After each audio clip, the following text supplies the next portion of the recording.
What's happening, guys? Welcome back to another video here at Wicked Garage. As you can see, we are starting another build series. Probably be a little shorter, probably like a 2-part, maybe a 3-part series, but we're building a contractor kind of 12-foot bed. These are the cross members. We got the sides, the wood. We have out here the rail gate, which we have going on the back, as well as the sides and the front headache rack and other tubing that we need. Plus we have another build after this, but that's pretty much where we're at with this. Everything we got cut to size. It helps out with the time frame that we're in right now, so we paid a little bit more, got that all done, and we're gonna get this started today. So the first thing we're gonna do is clean everything up, possibly make horses, don't know yet. Maybe just start the frame on the table once we clean the table off, and yeah, we're gonna start getting this going. We reduced a lot of time by having them already cut and ready to go as soon as it comes here. So we're gonna get started, and I hope you enjoy the video. If you do, subscribe, like, comment, share. Well, let's get into it.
All right, guys, so where we're at is day 2, and we got pretty much the whole bed essentially done, or the platform done. My dad absolutely killed it, especially for everything he's been through. You know, he's still working hard every single day. You can see we have our 2-inch holes cut for our lights. They're not 2-inch, but they're cut for 2-inch lights. And we were originally going to do 6-inch on center, but we found out that that's about 50 lights. Would have been a lot of work to cut out, and he really looked at it and he's like, yeah, I don't want to do that many lights. So we actually made these so that they're right center with the posts, so every single light is going to be center with every single post.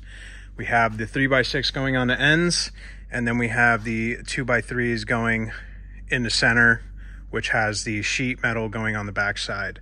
You can see this is recessed. This is for the Brazilian Apatong wood that we have over on the side over there. And it just is a very durable and long-lasting product. Definitely worth the price. And obviously it's expensive to get any type of wood like this, but it's a hardwood. It looks like oak. It's beautiful. And as I said, it's a big upgrade because it's a lot more money than just regular pressure treated wood. But you're also going to get 20 years, 30 years, depending on how you maintain it. There's oils and stuff you can put on that, but it's a shiplap, so it actually interlocks under everything and really creates more rigidity. You can see we use the 4-inch channel. We have gussets on every single piece of cross member going across, as well as gussets going on the backside. We used heavier gauge steel tube for the fact that we're putting a rail gate on the back, which is heavy. So we want to make sure that this is really solid and will last a very long time. So other than that, the next thing is to put this over in that bay on some jack stands and put the cross member supports going in. We're putting 3 in, that's why we have X's there. And then we're going to be building the walls or the sides on this table, and then we'll put the 4 posts on. Obviously we'll clean everything up first, put the 4 posts on. Once the 4 posts are on, we can do all that, and then we'll just be able to essentially set it on the side and weld everything down to the bed.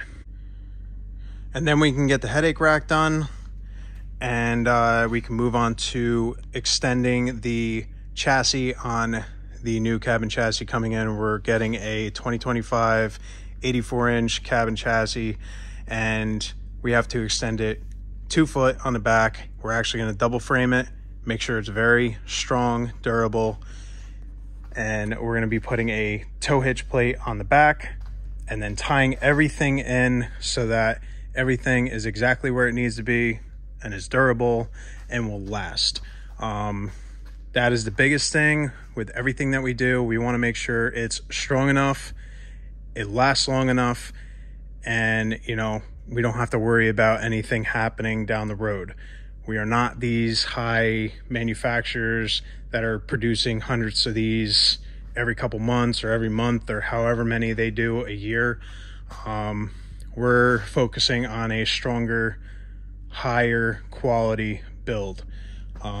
The next build is going to be wild. We are doing a outfitter's truck. So it's actually going to be a short service body with a workbench box on it. So really wild truck. I can't wait to start it. This has to be done in about 2-3 weeks or the end of March, which we're on track to do. This is 2 days, and we probably have another 2 days. This should be built by the end of this week, and then ready to, you know, get the wood sort of fitted, get everything done, and then as well we can get the frame and everything sort of fixed up, get the hitch plate on, and hopefully at the end of next week this will be on, wired, painted, done, and out the door with another build under our belt and another happy customer. So then we can move on to the big one, which is an F450 Lariat Outfitters service truck.